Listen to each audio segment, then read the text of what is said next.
Muy buenas tardes, señores universitarios. Ya iniciamos la clase correspondiente a la fecha. Esperamos a que algunos más se vayan ingresando y vamos preparando el inicio de esta parte correspondiente a la fecha.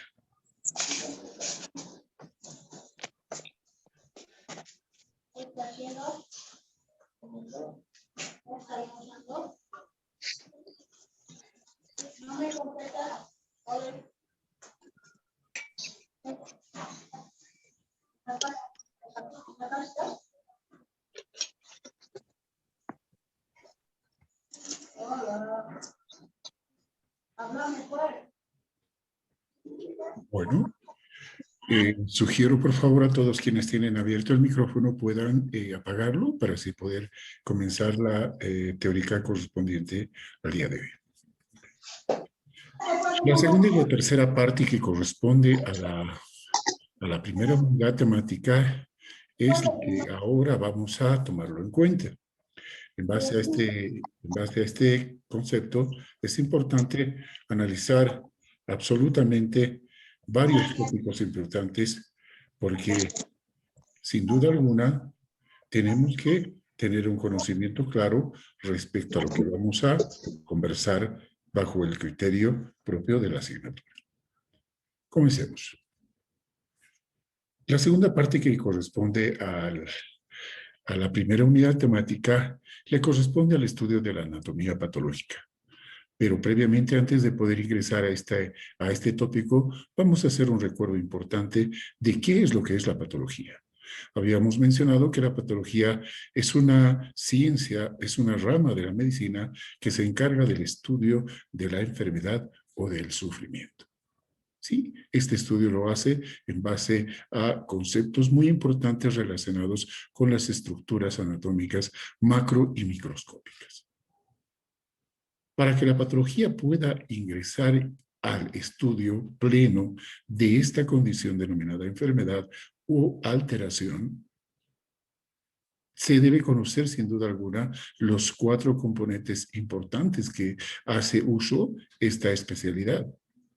Entonces nosotros mencionamos que en base a ello podemos encontrar a los 4 elementos fundamentales de la base del estudio de la asignatura, que es la causa, los mecanismos, los cambios morfológicos y también la sintomatología clínica. En base a estos 4 elementos, la anatomía patológica se encarga de dilucidar las estructuras mucho más profundas de todos los elementos y de todos los procesos denominados enfermedad. Un elemento importante es aquel relacionado con el conocimiento específico de las causas de la enfermedad. Las causas de la enfermedad, sin duda alguna, tal vez es el estudio más importante para poder dirigir una terapia o un tratamiento específico cuando se identifica una determinada condición anómala o enfermedad. Las causas de la enfermedad pueden tener una causa genética, proveniente ya con una alteración a nivel de los genómanos. Puede tener una causa relacionada con una incompetencia de correlación con el medio ambiente. Puede ser el resultado de una condición estresante o de sufrimiento extremo. Puede ser el resultado de la interacción con microorganismos que tal vez si viven dentro de nuestro organismo, estos pueden de alguna manera demostrar su lado negativo. Puede ser causa de una nutrición reducida o de una excesiva nutrición.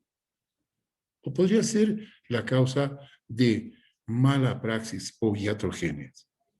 En todo caso, tal vez los fenómenos traumáticos o físicos podrían también ser una causa importante. O ser hábitos. O estar muy relacionada con la edad y con el sexo. O tener una relación directa con el sistema inmunitario que puede estar muy menoscabado y reducido. Sea cual fuere, Algunas de las condiciones patológicas tienen la interrelación de absolutamente todos los elementos propios de un posible o de una posible causa de enfermedad. De ahí que cuando se identifica una causa, se tiene que buscar algunos elementos que tal vez también están contribuyendo a que la enfermedad se mantenga. Y eso es lo que hace la anatomía patológica. A través de un estudio microscópico, trata de identificar alteraciones histológicas, químicas y estructurales para poder así dar razón y condición para que el estudiante pueda o el paciente pueda tener un concepto claro de cuál había sido la causa de una determinada enfermedad. Entonces, cuando nosotros estamos en presencia de estos elementos, la anatomía patológica pues se encarga de estudiar dicha condición. ¿Sí?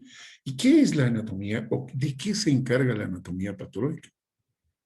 Se va a encargar de estudiar las bases fisiológicas normales y anormales y las alteraciones estructurales de una determinada enfermedad, tanto en sus componentes macros, órganos, tejidos, células, componentes celulares, se va a encargar de poder identificar qué está produciéndose en determinada condición. Por lo tanto, la anatomía patológica tiene dos corrientes para su estudio de la enfermedad. Una anatomía patológica general que se va a encargar de hacer la parte teórica ciencia, se va a encargar de estudiar los principios generales de todas las enfermedades, es decir, los elementos más generales de todas las enfermedades. Y una patología especial, también de la unidad clínica aplicada, lo que hace sin duda alguna el anatomopatólogo, no como biólogo, sino como médico, de identificar la sintomatología y las alteraciones funcionales. Por lo tanto, estos dos elementos se van a reunir y van a poder identificar. ¿Qué es lo que van a poder identificar? La condición de la enfermedad, el inicio, la progresión, los estados de detención, los procesos evolutivos y hasta el final de la enfermedad. Por lo tanto, la anatomía patológica se va a encargar de estudiar a la enfermedad a nivel orgánico, tisular, celular, subcelular y molecular. Como ustedes podrán ver y podrán oír, sin duda alguna, la anatomía patológica se va a encargar de dilucidar, de descubrir la intrincada situación por la cual se genera una determinada alteración u enfermedad. Por lo tanto, para que la anatomía patológica pueda hacer el estudio, sin duda alguna necesita de métodos. Y estos métodos son los histológicos, los citológicos y los microbiológicos. Los histológicos a través de las biopsias, también de las autopsias, ¿sí? Un método de estudio que se relaciona directamente con tejidos vivos, como en el caso de las biopsias, o las autopsias, como en el caso de los tejidos muertos. Cada uno con un objetivo completamente diferente, ¿sí? El citológico se va a encargar de estudiar un tejido celular específico para poder determinar alguna condición anormal. O también los métodos de estudio en base al estudio de microorganismos, los cuales los vamos a realizar a través de cultivos y poder determinar cuál es la causa de la enfermedad. Entonces, en base a estos elementos, la anatomía patológica va a encargar de estudiar a través de dos elementos importantes, las biopsias y las autopsias. Bien, las biopsias no son nada más que la obtención de las muestras de tejidos vivos con un objetivo específico, identificar la causa de la enfermedad para iniciar un tratamiento. Este tratamiento va a permitir obtener una mejor calidad de vida o mejorar la situación de salud del paciente. En cambio, en las autopsias, esta área se va a encargar de estudiar los tejidos de las personas que ya han perdido la vida, cuyo objetivo fundamental también va a ser identificar las causas de la muerte para poder determinar la razón propia por la que se ha producido el deceso. A la luz del conocimiento, tanto la biopsia como la autopsia tienen métodos auxiliares de diagnóstico. Para trabajar y poder estudiar, sin duda alguna, tanto la biopsia como la autopsia, se van a hacer uso de algunos elementos auxiliares como las tinciones especiales, las tinciones histoquímicas, la inmunohistoquímica, la ecografía, la radiografía, la tomografía axial computarizada, la resonancia magnética, etcétera, etcétera. Todos estos elementos van a aportar datos fundamentales para que la anatomía patológica pueda llegar a estudiar todos estos elementos. Entonces, cuando nosotros hablamos de una biopsia, podemos definir qué es la toma y el examen de parte o de una parte o del total de una lesión de un órgano vivo para que se estudie y pueda llegar a un diagnóstico e iniciar un tratamiento. No se olviden que la biopsia es la obtención de una parte de un tejido para el estudio, es decir, tejido vivo. ¿Sí? Por lo tanto, en ellos vamos a realizar un examen histopatológico que es el principal pilar para el diagnóstico de las enfermedades. En el caso de nuestra especialidad, las muestras vamos a tomar de las mucosas, de los tejidos blandos, como la encía, de los tejidos duros, como el hueso, el diente. Entonces nosotros, a través de las biopsias, vamos a poder estudiar las condiciones completamente anormales que se presentaran en tal situación. Según el tipo de toma de las muestras en las biopsias, podemos encontrar dos elementos importantes, ¿sí? Las muestras pueden ser obtenidas a través de procedimientos quirúrgicos o no quirúrgicos. Los quirúrgicos, donde vamos a utilizar un bisturí para poder seccionar parte o todo un elemento o de una pieza quirúrgica para su estudio. Y las no quirúrgicas no implican el uso de bisturí ni ningún tipo de elemento de corte. Lo podemos hacer solamente a través de un hisopado. Eso lo vamos a ver un poco más adelante. Entonces, los tipos de biopsias que vamos a conocer y que debemos de conocer son aquellos que se lo van a realizar en el momento de la toma. Puede ser antes de un procedimiento quirúrgico, durante el procedimiento quirúrgico o después del procedimiento quirúrgico. Muchas veces, cuando el elemento o la pieza quirúrgica a estudiar se encuentra dentro del organismo y no se sabe qué es la condición, no tiene nombre, pero se sospecha alguna condición anormal, los médicos y los cirujanos generales lo que hacen es una laparotomía exploradora. Y la laparotomía exploradora no es nada más que es un procedimiento quirúrgico con el fin de poder identificar algo que no se conoce ni se sabe que existe. Por lo tanto, se va en busca de algo que no se sabe si existe o no, pero se realiza el procedimiento. ¿Por qué? Porque es necesario tratar de identificar. Ya que los medios auxiliares no nos han podido identificar, se procede a realizar tal situación. Entonces, de acuerdo a esta condición, vamos a poder encontrar varios elementos. De forma general, los tipos de biopsias, según la técnica a la cual vamos a obtener la presa o la pieza quirúrgica, pueden ser a través de una biopsia excisional, extirpando, sacando, cortando, o una biopsia incisional, a través de un simple corte de una parte del elemento del tejido o del órgano, o a través de la punción con aguja fina, o a través de la punción con un elemento de corte circular, o por la trepanación de elementos de corte en los tejidos óseos, como en el caso de las biopsias por trefina.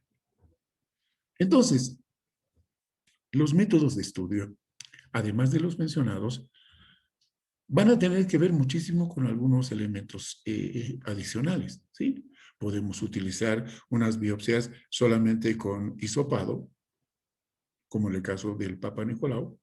Podemos utilizar a través de punción, podemos utilizar a través de corte. Y sin duda alguna, todos estos elementos igual nos van a proporcionar el elemento para el estudio. ¿Sí? En las biopsias, el procedimiento nada más que consiste en remover el tejido de un organismo vivo para el examen microscópico histopatológico y establecer las condiciones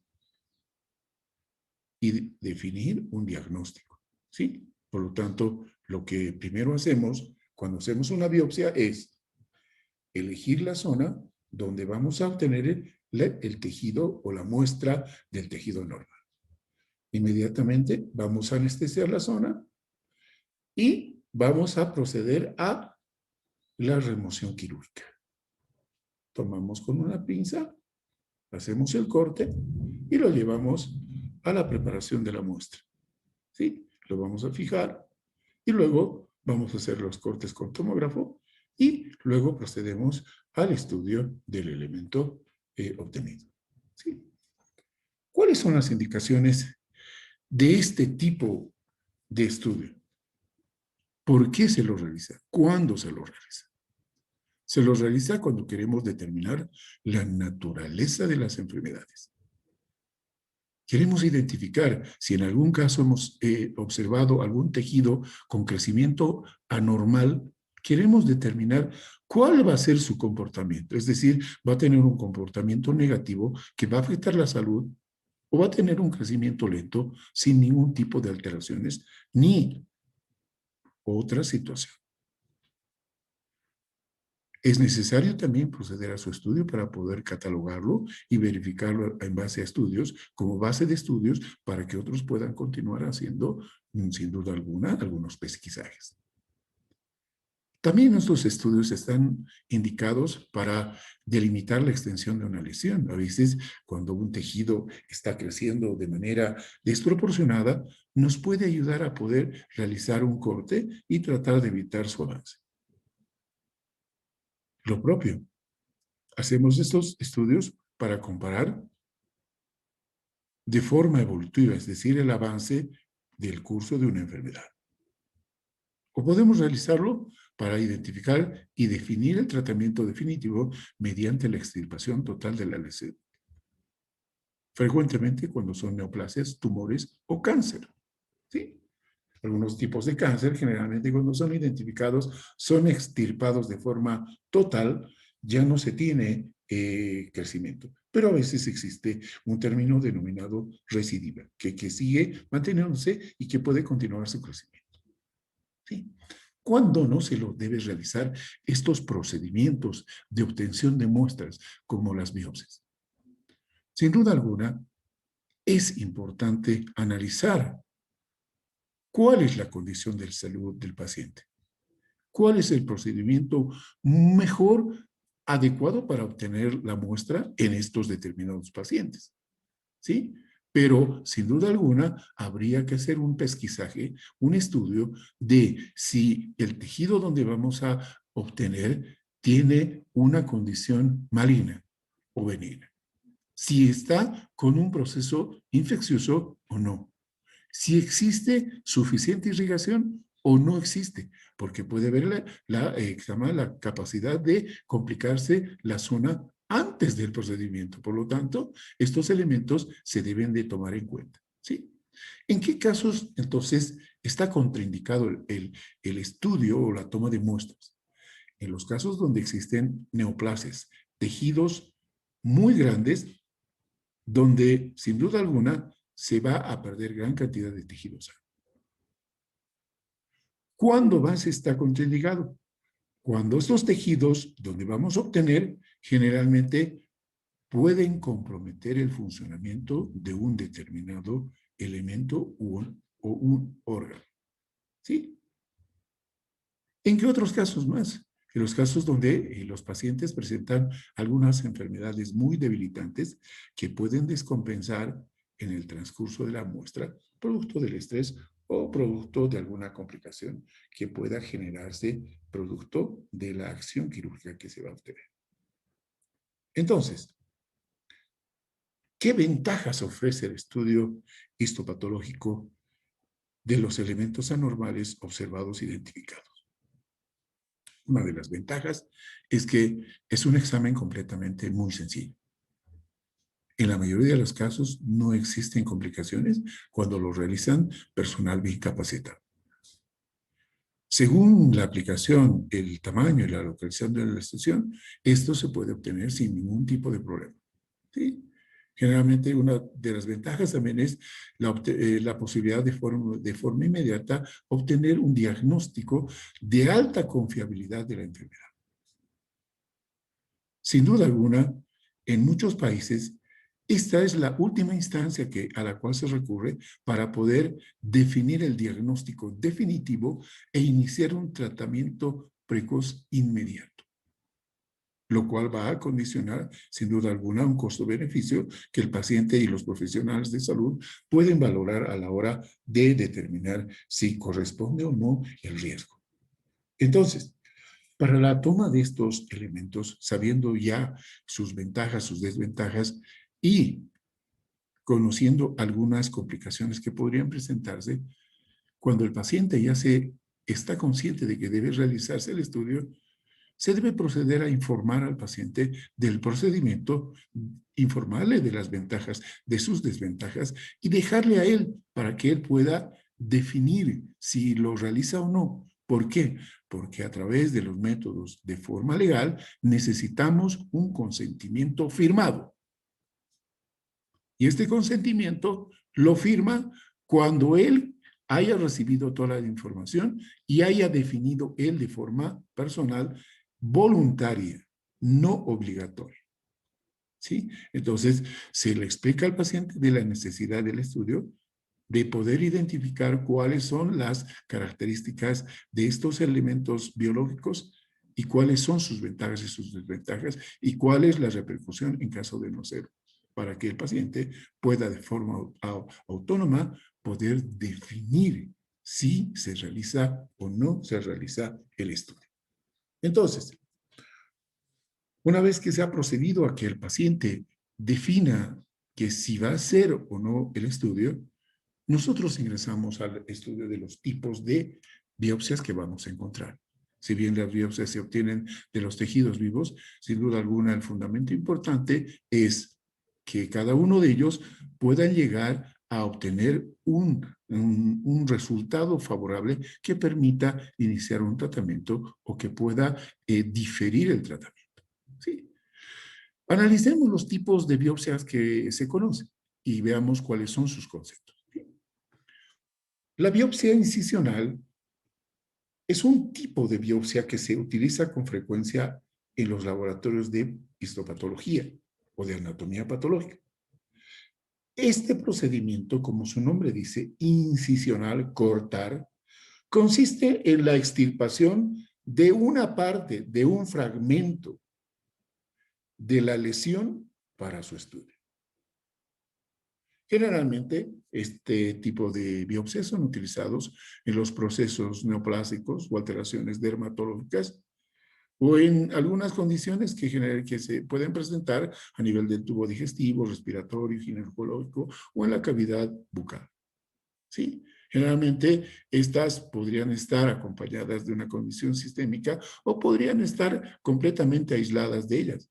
Pero ¿cuál va a ser el fundamento del estudio? Confirmar un diagnóstico presuntivo que se piensa de antemano antes de realizar este estudio. Muchas veces las lesiones cancerígenas a nivel de la cavidad bucal, en la lengua, en la mucosa del paladar, a nivel de la encía, a nivel de de los labios, nos sirve muchísimo para poder tomar una muestra, mandar a su estudio y poder valorar si corresponde realizar un procedimiento, un tratamiento quirúrgico o un tratamiento químico radiológico, físico en todo caso. Entonces, la biopsia incisional es el estudio de una parte de la lesión, cuyo objetivo fundamental va a ser el diagnóstico para el inicio del tratamiento. Por su lado, y en contraposición a esta, existe la biopsia excisional.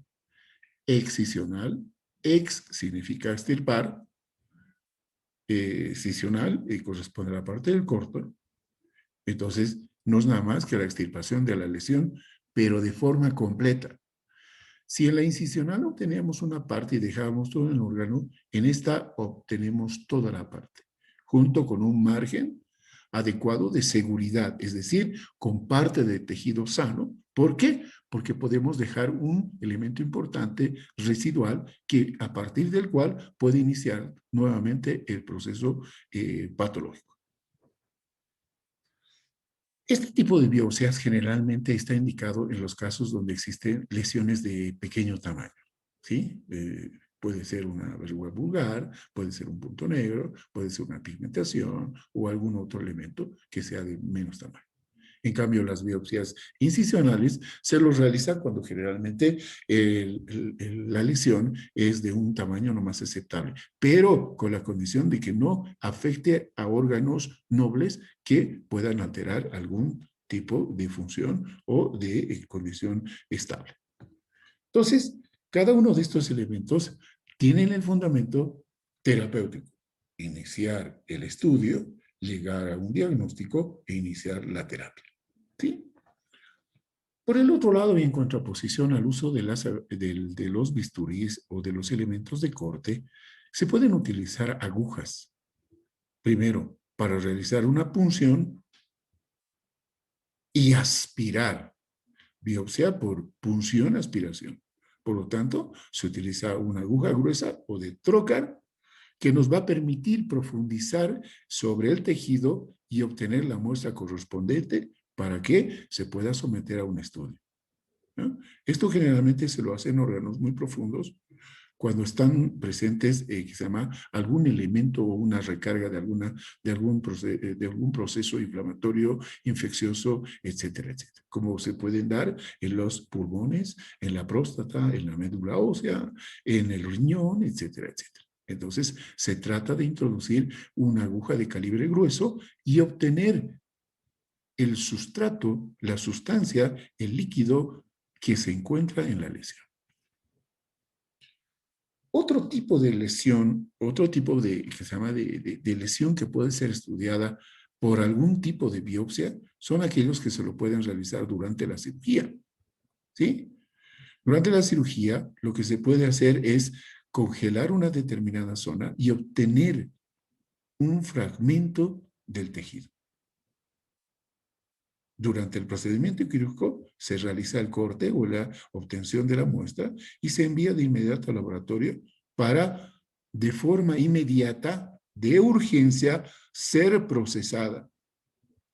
Para ello, hacemos el uso de elementos congelantes, la crioterapia, que nos va a permitir mantener el tejido de forma estable, sin alteración, hasta que se pueda llegar a hacer el estudio y se pueda tomar una decisión de forma inmediata durante el procedimiento quirúrgico, ¿sí?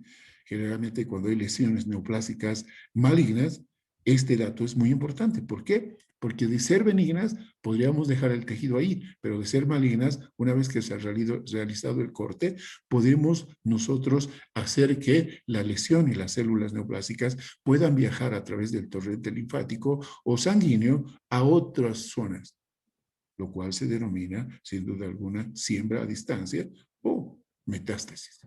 Por lo tanto, nosotros debemos de tener conocimiento. Por otro lado, existen las biopsias por curetaje o legrado, que no son netamente quirúrgicos, sino solamente son biopsias en las cuales vamos a realizar a través de un pequeño raspado, curetaje.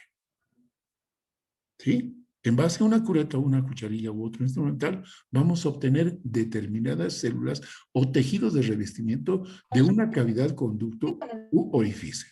¿Sí?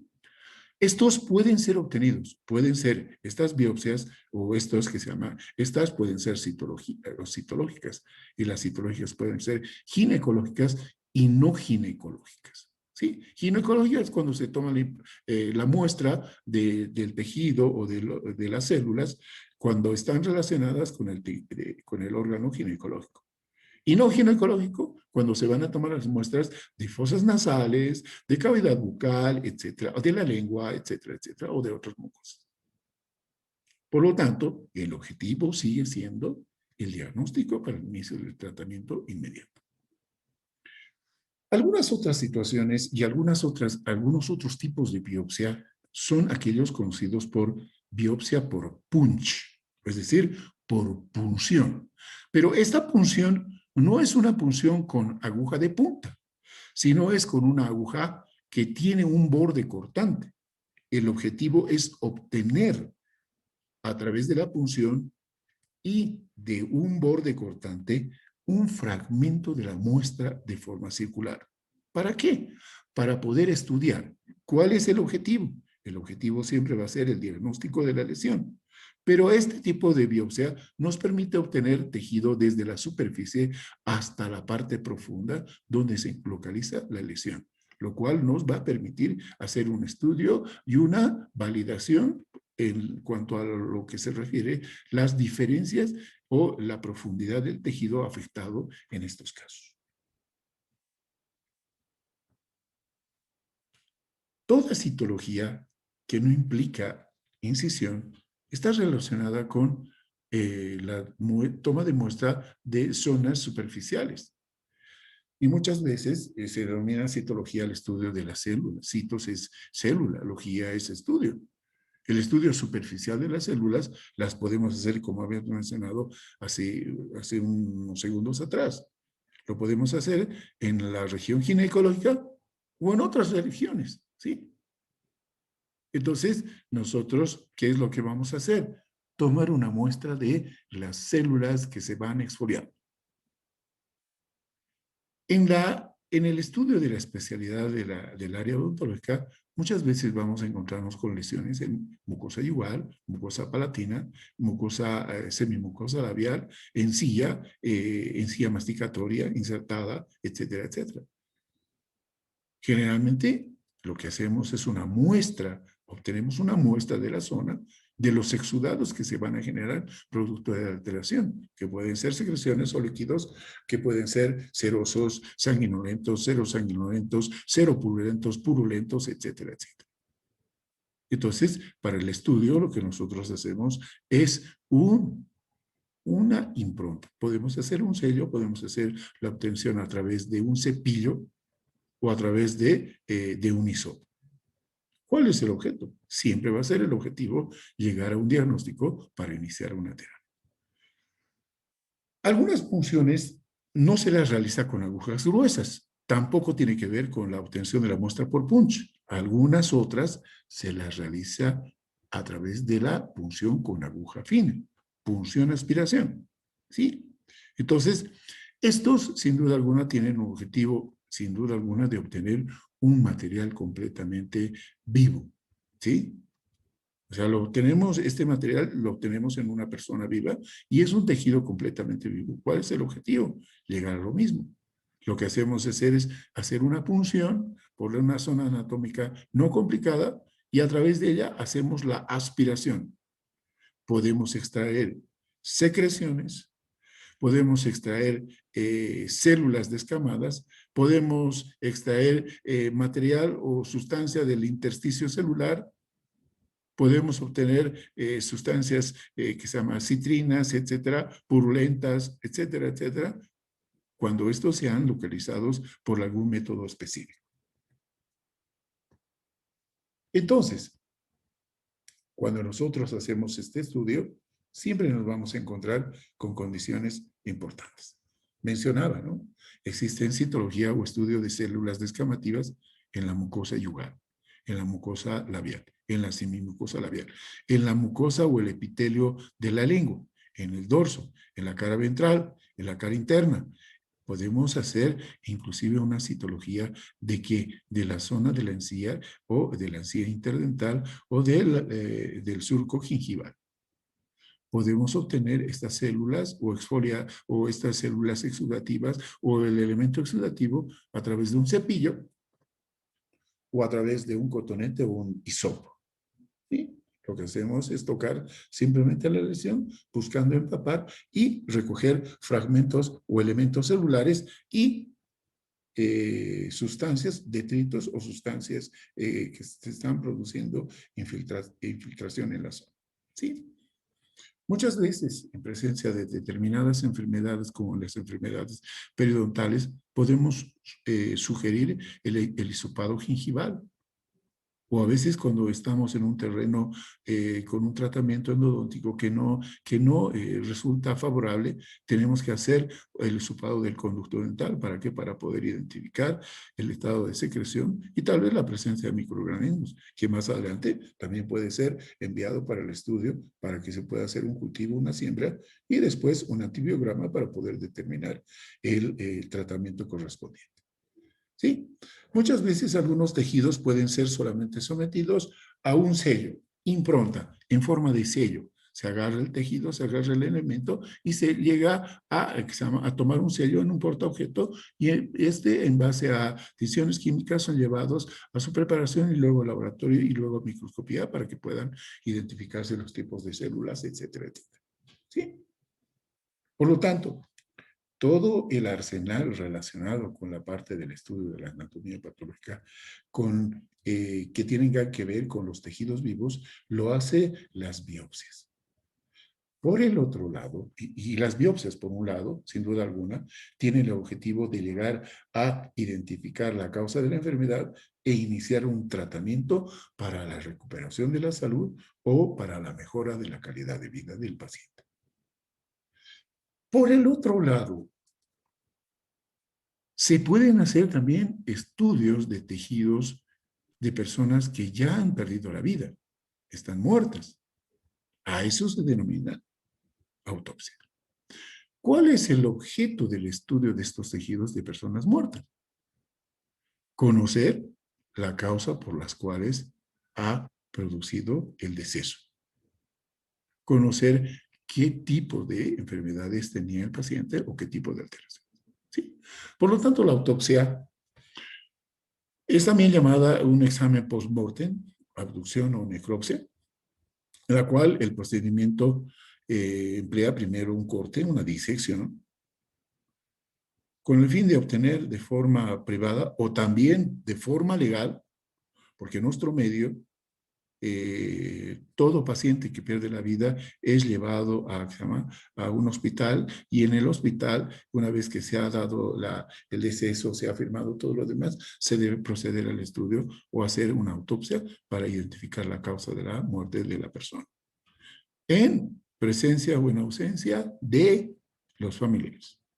¿Sí? Entonces, lo que se quiere averiguar es la causa, la naturaleza, el grado de afectación que se ha generado producto de y su relación con el deceso que haya producido en esta persona que ya perdió su vida.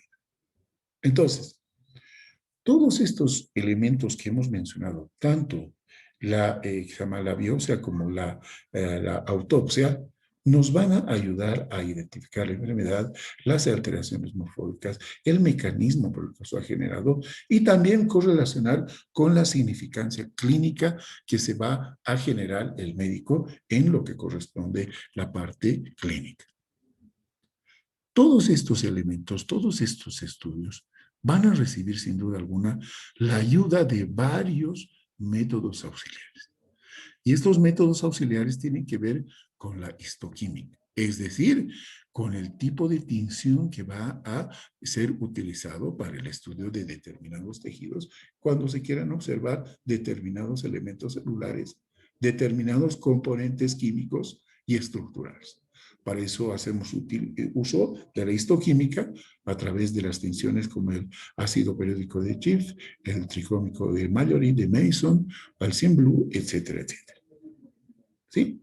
Pero no solamente estos nos ayudan, sino también, aparte de estudiar los componentes celulares y tisulares, muchas veces necesitamos identificar algún fragmento de un antígeno. ¿Sí? Entonces, hacemos uso como medio auxiliar a la inmunohistoquímica. ¿Cuál es el objetivo? determinar cuál es el elemento extraño que está presente en una determinada enfermedad, que puede ser una proteína o puede ser un elemento inanimado. La condición es identificar este elemento para conocer cuál es la condición, cuál es el grado de afectación que está generando este elemento e identificar o iniciar una terapia para la restitución de la normalidad. Lo mencionado en la parte media de esta clase, muchos métodos auxiliares, cuando hacemos uso del estudio de microorganismos, estos los vamos a tomar como muestras para poder mandar y hacer un cultivo, es decir, dejarlos crecer, darle alimentación para que estos se multipliquen y nosotros podamos hacer un estudio para catalogar qué tipo de microorganismo es, cuál es su característica, cuál es su relación con la enfermedad y cuál es el grado de afectación. Cuando vamos a identificar determinada enfermedad, luego vamos, si es a nivel de microorganismos, lo que nosotros vamos a generar un estudio de antibiograma para poder determinar contra qué determinado medicamento, fármaco, estos elementos pueden dejar de crecer y qué fármacos pueden ser los adecuados para parar su crecimiento o incrementar su desarrollo. Por el otro lado, también hacemos uso a través de la anatomía patológica para llegar a identificar las causas de la enfermedad como método auxiliar a la biometría hemática. Serie blanca, serie roja. Identificamos a través de una toma de muestra de sangre, llevándolo al microscópico para poder identificar glóbulos blancos, glóbulos rojos, hacer un análisis cualitativo y cuantitativo con el objetivo de poder determinar alguna relación con la enfermedad o con la alteración presente. Pero no solamente ahí nos quedamos. La anatomía patológica y la patología en general sigue teniendo métodos auxiliares. En este caso, la radiografía. En nuestra área, la radiografía periapical, que nos va a proporcionar información acerca de las condiciones anormales. ¿Ven? Una radiografía con un proceso inflamatorio, que puede ser un proceso simplemente inflamatorio o inflamatorio infeccioso, que necesita ser estudiado. Nos está dando la información. Podemos tomar radiografías laterales de cráneo para poder observar algún elemento anormal. Unas radiografías panorámicas que nos van a proporcionar la ubicación exacta, la posición exacta de algún elemento anatómico anormal o un crecimiento anormal de un determinado tejido. O las radiografías oclusales, que como ustedes verán, se los toma por encima de la cabeza del paciente y nos permite observar elementos que se pueden escapar a simple vista en las demás radiografías. Vemos la posición de los caninos que están localizados en el paladar. Ambos caninos. Por lo tanto, estos métodos auxiliares nos dan información, pero no solo las radiografías nos ayudan al estudio de la enfermedad, sino también la famosa ecografía. Una ecografía simple o una ecografía completamente diferente, ¿sí? Por lo tanto, si nosotros estamos en este criterio, estamos validando tal situación. Yo creo conveniente en este sentido de que nosotros debemos de validar tal situación para que el estudiante pueda conocer cuál es el criterio propio de la condición de enfermedad. Entonces, en base a ello, nosotros estamos validando y estamos verificando que efectivamente cada uno de ellos tienen un estudio y tienen una base y tienen un aporte. ¿Sí? Continuamos con ello. Todos los métodos de auxiliares de diagnóstico siempre aportan un elemento. En este caso, ustedes tienen enfrente a las famosas tomografías. Las tomografías axiales simples y las tomografías. Estas son las famosas tomografías simples. Estas que ustedes ven acá en el cursor. Y estas tomografías son las famosas 3D. Y las que utilizamos en odontología son tomadas con un aparato que se llama CONEBIM o CONBIM. Por lo tanto, estos métodos de estudio también aportan al estudio de las causas de la enfermedad, de las alteraciones y de todos los elementos. Y por último, otro método que también le va a aportar mucha información a la anatomía patológica para el estudio de la enfermedad son las famosas resonancias magnéticas. Aquellas en las cuales, que sin duda alguna, sin ningún tipo de lesión, se van a poder tomar para que se pueda estudiar la condición patológica. Por lo tanto, el estudio de la patología, el estudio de la enfermedad, el estudio del sufrimiento, necesita el apoyo de todos estos elementos para poder llegar a descubrir la causa de la enfermedad, los mecanismos, las alteraciones morfológicas, estructurales y también las manifestaciones clínicas. Entonces, este elemento era importante tomarlo en cuenta. ¿Por qué? Porque en base a esto nosotros vamos a llegar a la profundidad de conocer por qué se ha producido la enfermedad. Nosotros en anatomía patológica y en patología le proporcionamos la información última al médico para que el médico pueda definir e iniciar o suspender un tratamiento. Entonces, la importancia de la patología radica en estos pilares importantes. Sin la patología no hay conocimiento de la causa. Por lo tanto, nosotros debemos estar presentes y concernientes en el ámbito propio de darle su lugar al estudio de la patología y de la anatomía patológica.